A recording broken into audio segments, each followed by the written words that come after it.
그동안에 우리 그리스도인이 이런 힘들고 어려울 때, 또 그리고 우리가 신앙생활이나 삶이 편하지 않을 때 무엇에 힘써야 될까, 더욱더 힘쓸 일에 관한 말씀을 여러분들에게 말씀드리고 있습니다.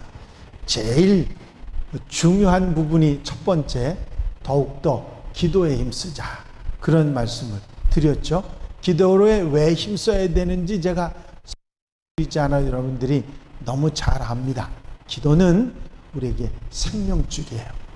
우리 그리스도인이 그리스도인으로 살아가는 생명줄이 기도이기 때문에 절대로 기도를 쉬어서는 안 되고, 기도에 더욱더 힘써야 되는 게 지금 환난의 때고 위기의 때고 어려움의 때이기 때문에 더욱더 기도에 힘써야 될 줄로 믿습니다. 기도와 함께 우리가 이 세상 살아가면서 주님을 본받아서 살아가야 될 것이 사랑의 삶인데, 선한 사마리아인의 비유에서 말씀하셨던 것처럼 좋은 이웃, 사랑으로 살아가는 이웃이 되라, 더욱더 사랑하며 살아가자 하는 말씀을 드렸고요. 세 번째는 더욱더 모이기에 힘쓰자 하는 말씀을 드렸고, 네 번째는 섬기기에 힘쓰자, 더욱더 섬기기에 힘쓰자. 요즘은 섬기는 사람보다 섬김을 받으려고 하는 사람이 더 많죠. 아니, 세상이 다 그렇습니다. 조그만 지위만 있어도 섬김을 받으려고 하는 게 요즘 세상인데, 우리가 더욱더 섬기는 삶이 우리에게 중요하다. 그 다음에 더욱더 순종하자, 순종에 관한 말씀을 드렸고, 더욱더 전도하자. 점차로 전도하기 힘들어지지 않습니까? 더욱더 전도하기에 힘쓰자, 그리고 찬송하기에 힘쓰자 하는 말씀을 지난 3일밤 예배 때 드렸고, 오늘은 더욱더 충성하자. 지금 드린 이 모든 것들이 더욱더 힘써야 될 일인데 자꾸 우리가 약해져 가고 있거든요.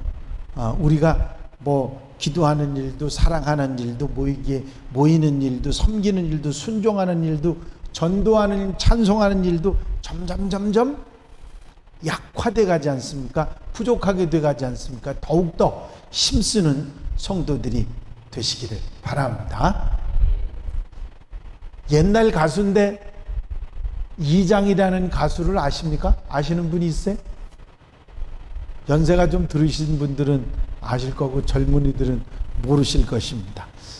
그 이장이라는 가수가 부른 노래 중에 그건 너라고 하는 그런 노래가 있었어요.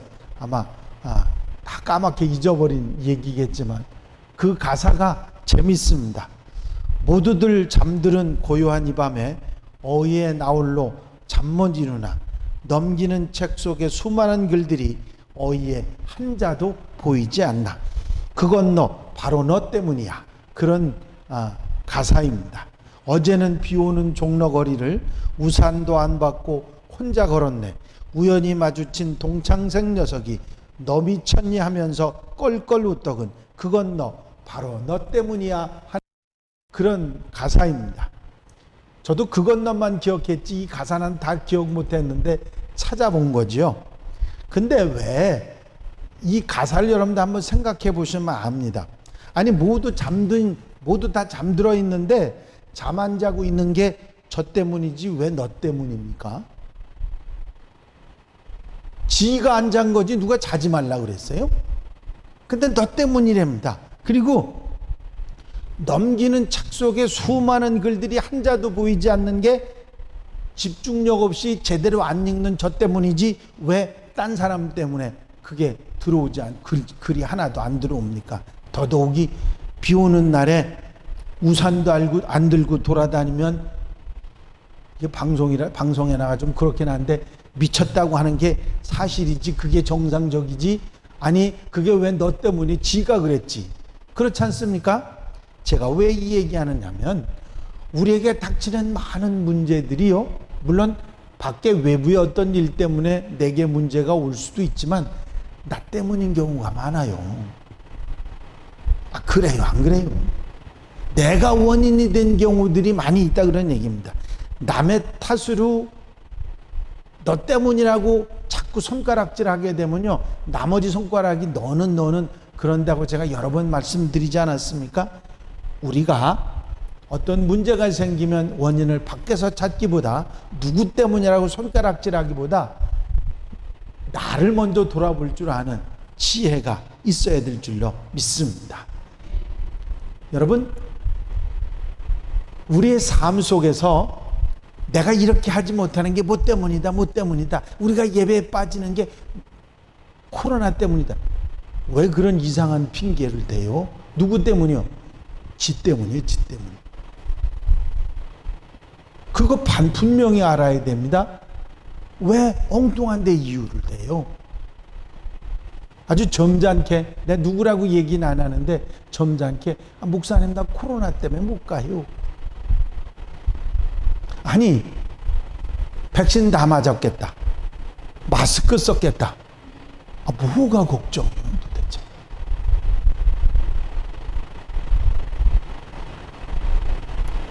아니, 이 라이브 방송 보고 있는 사람 들으라고 하는 소리는 아니에요. 괜히 잘못 들으시면 안 돼. 예. 저는 그랬어요. 라이브 방송 들은 어느 분이, 아유 목사님 천만 들어갔대요. 그래서 아니 무슨 소리라는 거요? 그걸 안 하는 사람도 있는데 방송 보는 곳, 방송 보고 예배 드리는 거, 그것만 해도 난 감사하지. 물론 오신 여러분들이 더 좋기는 해요. 근데 우리가 잘못 생각하고 자꾸 뭐 때문이라고 손가락질이 시작하면 내 책임은 아무것도 없는 것 같거든요. 그렇게 생각하시면 안 되는 거죠. 제가 왜 이 말씀을 드리냐면, 여러분, 우리가 필요에 따라 충성하는 게 아니에요. 상황에 따라 충성하는 게 아니에요. 성경은 우리에게 분명히 있어요. 환난이 있을 때, 어려움이 있을 때, 고난이 있어도 충성하라는 거. 아멘입니까?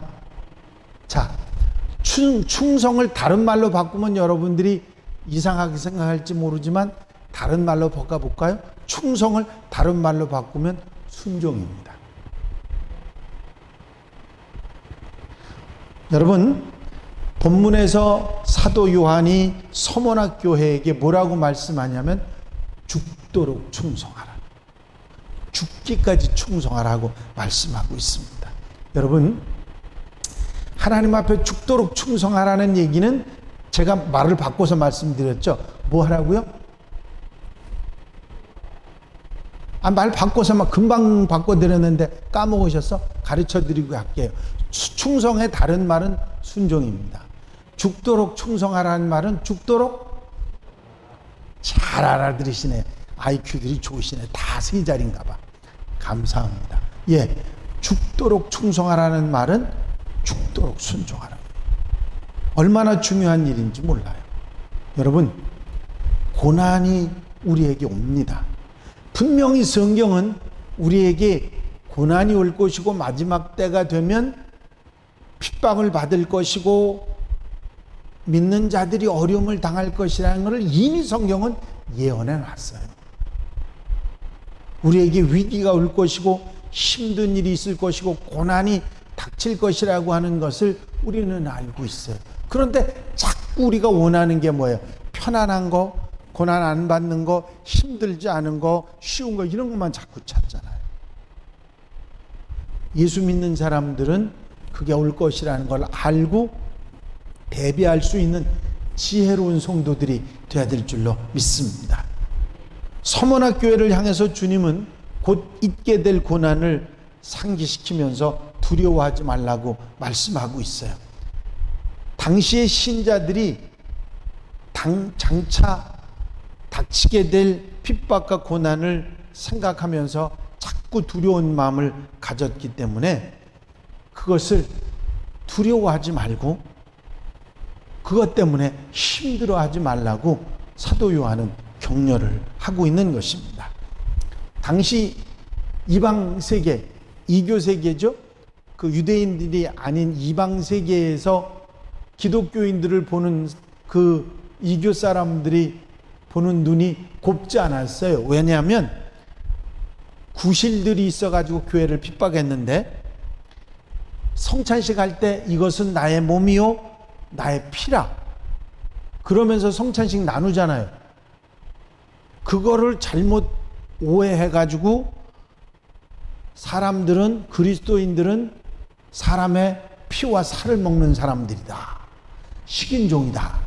그런 식으로 이야기를 해서 곡해하고 잘못 말해서 아주 그리스도인들을 싫어하는 반대하는 그런 일들이 있었습니다. 사랑의 공동체라고 함께 모여서 서로 나누고 또 음식을 나누고 끈끈하게 지내지 않았습니까? 그런데 부도덕하고 함께 모여서 방탕하게 그리고 먹고 마신다고 그러면서 손가락질하는 그런 일도 있었습니다. 가족 중에 또 누가 신자가 되면 나머지 안 믿는 가족하고 분리되는 일에 대해서 그리스도인들은 가정을 파괴하고 가족 관계를 악화시킨다고 그런 소문을 막 내기도 했습니다. 그리고 무신론자들이라고 섬기는 신도 우상이 없으면 이렇게 우상을 만들지 않으면 형상이 없으면 그 신이 없는 거로 무신론자라고 그러고 손가락질했어요. 왜? 기독교에는 우상이 없습니다. 그죠? 상징적인 게 없어요. 그래서 그걸 이해하지 못했습니다. 또 가이사, 그 로마 황제 가이사를 주라고 해야 되는데 주라고 안 했습니다. 그 말을 거부했어요. 그러다 보니까 정치적으로 저 사람들은 불순한 사람들이다. 그렇게 말을 했습니다. 또 그리스도는 불심판, 멸망으로 끝나는 종말을 계속 예언을 하고 이야기하고 그때가 올 것이라고 말했기 때문에 방화자로 그렇게 비난을 받고 로마 황제 네로는 지가 로마를 불태우고서는 기독교인들이 말하고 다니는 대로 불심판이 왔다고 그러면서 저 방화를 한 거라고 그렇게 덮어 씌웠던 일도 있었습니다. 사실은 이런 말도 안 되는 오해를 하고 말도 안 되는 말을 만들어 가지고 기독교인들을 핍박하는 일이 그때 그 초대교회에 상당히 많았습니다. 악의적인 표현이죠. 전부 금방 한두 번 설명만 들으면 알아들을 얘기를 이렇게 악의적으로 표현을 해서 그리스도인들은 못된 사람들로 그렇게 말했습니다. 그때가요, 지금부터 2000년 전 우리 교회가 시작되는 그리스도인들이 시작된 그때의 교회가 핍박받을 때 얘기인데 요즘에 교회들이 손가락질 그렇게 받아요. 아무 이유도 없이. 제가요 젊은 학생들을 가르쳤는데 그 아이들이 뭐라고 얘기했냐면 기독교 개독교라고 그러더라고요. 왜? 제가 물었습니다. 참고 화가 머리끝까지 났지만 뭐라고 할 수 없어서 이유가 있을 테니까 왜? 그 이유를 얘기해봐라. 이유를 이야기하면 내가 알아듣지. 그랬더니 이유 없대요. 그러니 더 기가 막힌 거 아닙니까? 아니 기독교가 개독교라는데 이유가 없다는 겁니다.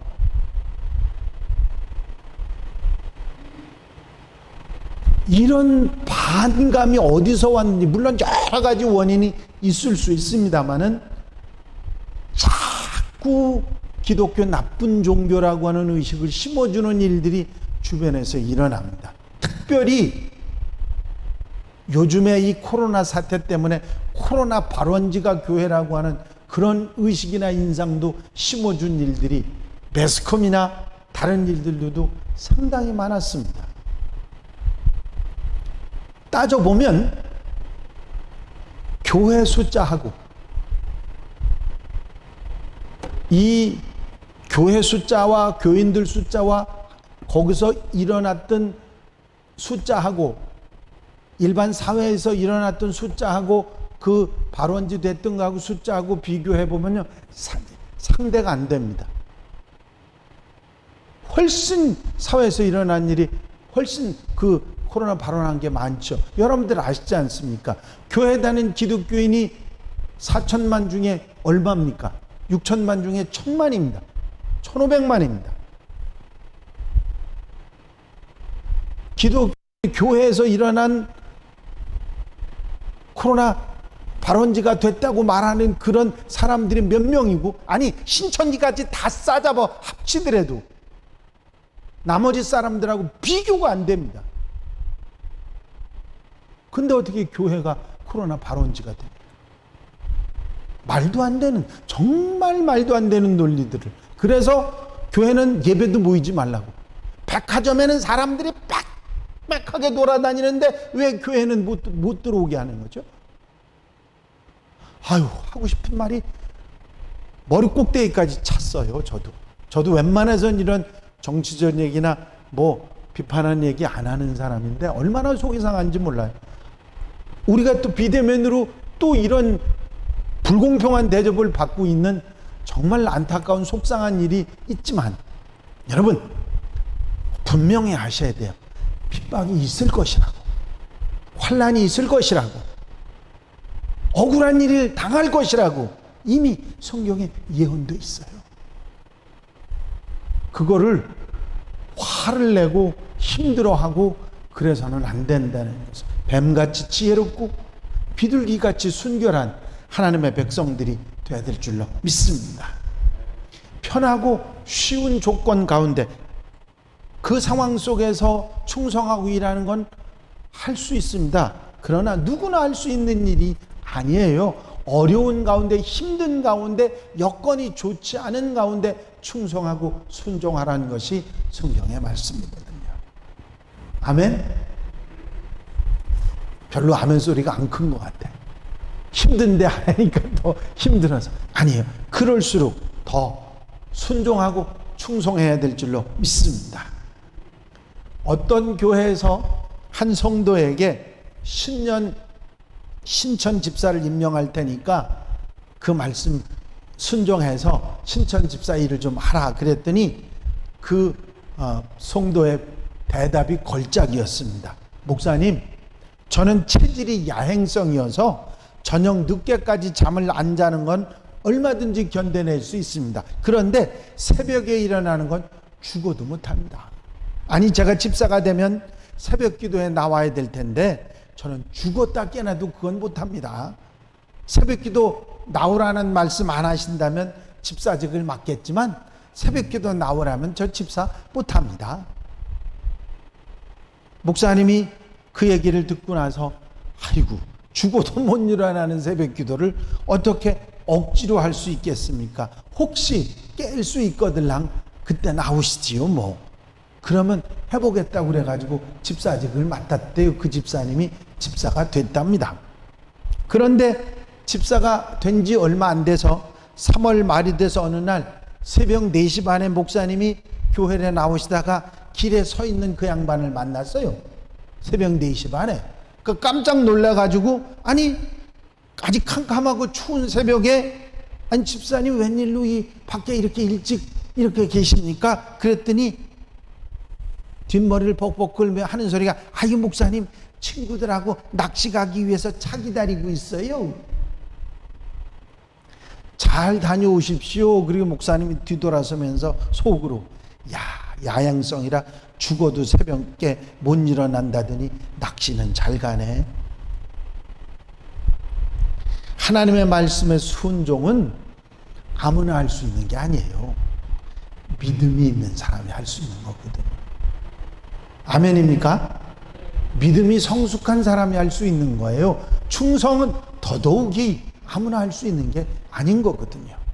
여러분, 우리의 삶 속에서 내가 순종하며 살고 충성하며 사는 것, 그게 말처럼 생각처럼 쉬운 일이 절대로 아닙니다.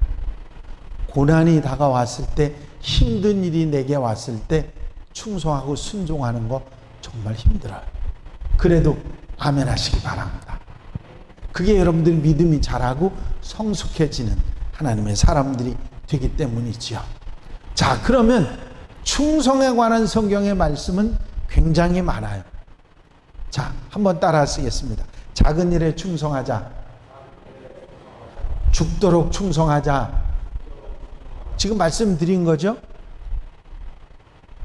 작은 일에 충성하는 거, 여러분들, 그거는 쉬워요 목사님, 큰 일에 어렵지. 아니에요. 작은 일이 더 어려워요. 작은 일에 충성하는 게 더 어렵습니다. 항상 무슨 일이든지 큰 일이든 작은 일이든 충성할 수 있고 순종할 수 있는 성숙한 하나님의 사람들이 되시기를 바랍니다. 그리고 우리가 말씀에 순종하고 충성해야 돼요. 아멘입니까? 하나님 우리에게 하신 말씀, 주신 말씀, 그 말씀을 잘 듣고 순종할 수 있는 우리들이 되어야 됩니다. 왜요? 왜요? 그래야 우리가 바로 살아가고 바른 길을 갈 수 있으니까.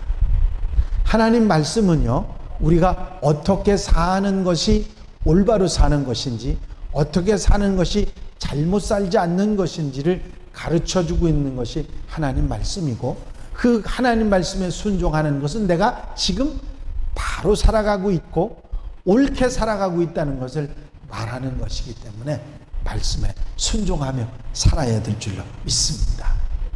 아멘. 그리고 따라하시겠습니다. 사명에 충성하자. 그거는요, 맡은 일에 충성하라는 말씀이에요. 맡은 자에 구할 것은 뭐라고요? 충성입니다. 여러분, 맡은 일에 충성해야 돼요. 누가 알아주고 안 알아주고가 문제가 아니라, 알아주든 안 알아주든 항상 내가 맡은 일엔, 내가 하나님 앞에 가서 내가 맡은 일에 대해서 하나님 앞에 섰을 때 내가 이렇게 했어요 하고 계산할 때가 반드시 있습니다. 그게 마지막 공력 심판이라고 하죠. 그 계산할 때 내가 부끄럽지 않을 수 있는 건 뭐냐면 바로 내 사명에 충성할 수 있어야 된다는 것이죠. 내가 하나님께 맡아서 하나님께서 맡겨주셔서 하는 그 일을 내가 뭔가 폼 잡고 인정받고 누구에게 사랑받고 그러기 위해서 하는 것은 잘못된 거죠. 나는 하나님 앞에 가서 할 말이 있기 위해서 충성하는 겁니다. 내 맡은 일을 다 하는 건 누구에게 칭찬받고 싶어서가 아니라 내가 맡은 일에 최선을 다하는 이유는 하나님 앞에 가서 내가 할 말이 있기 위해서거든요. 하나님 앞에 부끄럽게 설 수 없기 때문에 내가 맡은 일에 충성해야 되는 것입니다. 여러분, 하나님께서 우리에게 말씀하시고 그리고 맡겨주신 그 일에 충성할 수 있는 하나님의 백성들, 우리 한양 가족들이 되시기를 바랍니다. 충성하는 사람들이 점점 적어집니다. 언젠가 어느 목사님 얘기를 제가 여러분들한테 한번 해드릴게요. 제가 성격이 좀 다혈질이거든요. 그래서 웬만한 일에 화를 잘 내고 막 이렇게 하는 그런 부분이 많이 있습니다. 그 목사님한테 막 불평을 해서 목사님 선배 목사님한테, 아니 세상에 우리 교회 말입니다 목사님, 아니 권사가 집사만도 못한 사람이 있는데 그걸 어떡하죠? 어떤 권사는요 평신도 만도 못해. 그리고 내가 속에서 열불이 나서 목사님한테 얘기했더니 그 목사님이 빙그레, 연세 많으신 목사님이 빙그레 웃으면서 저보고 하신 말씀입니다. 박 목사, 권사가 집사보다 못하면 평신도로 생각해. 권사가 평신도보다 못하려면 전도 대상자라고 생각해. 뭘 그걸 가지고 화를 내요? 그럴 거 없어. 권사는 권사 나와야죠. 집사는 집사 나와야죠. 제가 참 젊은 혈기에 그래놓고 가만히 시간이 지나면서 지금 40년이라는 세월이 지나고 나서 그 목사님 말씀이 진리요. 진리요. 그거 괜히 내가 화난다고 그 권사가 권사다워집니까? 차라리 집사처럼 잘 섬기면 몰라 어떻게 그렇게 가다 보면 권사처럼 될지. 전도 대상자로 잘 받들어 모시다 보면 그 권사가 전도 대상자처럼 잘 모시면 나중에 집사만큼이나 될지 어떻게 알아요 그거. 여러분들이 지금 잘 아셔야 돼. 내 이 지금 내가 가지고 있는 이 권사 집사 이 딱지가 목사님 눈에는 지금 평신도로 보냐 전도대상자라 보냐 그거를 잘 판단하실 수 있어야 돼요. 여기 지금 앉으신 분들은 다 지금 한 계급씩 높여도 돼야.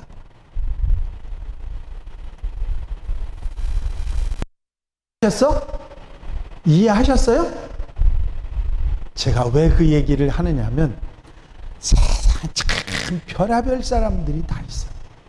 교회 안에도 밖에도 마찬가지지만 그러기에 그들을 우리가 어떻게 대하느냐는 건 굉장히 중요해요. 아멘입니까?